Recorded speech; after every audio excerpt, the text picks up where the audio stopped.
ஓடுமீன் ஓட ஒருமீன் வருமளவும் வாடியிருக்குமாம் கொக்கு. ஔவையார் எழுதிய மூதுரை பாடல்ல வரக்கூடிய வரிகள் இவை. இதில் வாடியிருக்குமாம் கொக்கு என்பதற்கு காத்திருக்குமாம் கொக்கு என்று பொருள் கூறப்படுகிறது. உண்மையில் கொக்கு காத்திருந்ததா? காத்து இருந்திருந்தால் தன் இலக்கான பெரிய மீனை பிடித்திருக்க முடியுமா? இல்லை, கொக்கு காத்திருக்கவில்லை. கொக்கு பார்த்திருந்தது. தன் இலக்கான பெரிய மீன் வருகிறதா என்று பார்த்திருந்தது. தன்னை தயார்படுத்தி கொண்டிருந்தது. பெரிய மீன் வரும்பொழுது தன் முழு கவனத்தையும் பயன்படுத்தி அந்த மீனை தவறவிடாமல் கவ்விக்கொண்டது.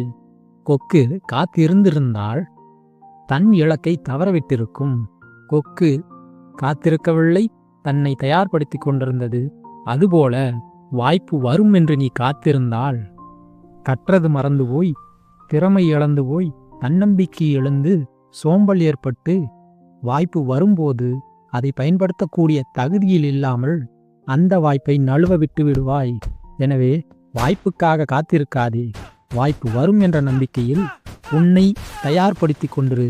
உன் திறமையை வளர்த்து கொண்டிரு. அப்போதுதான் வாய்ப்பு வரும்போது அதை பயன்படுத்தி வாழ்வில் வெற்றி அடைய முடியும். இல்லையென்றால் வாய்ப்பு உன்னை விட்டு விலகிச் சென்றுவிடும்.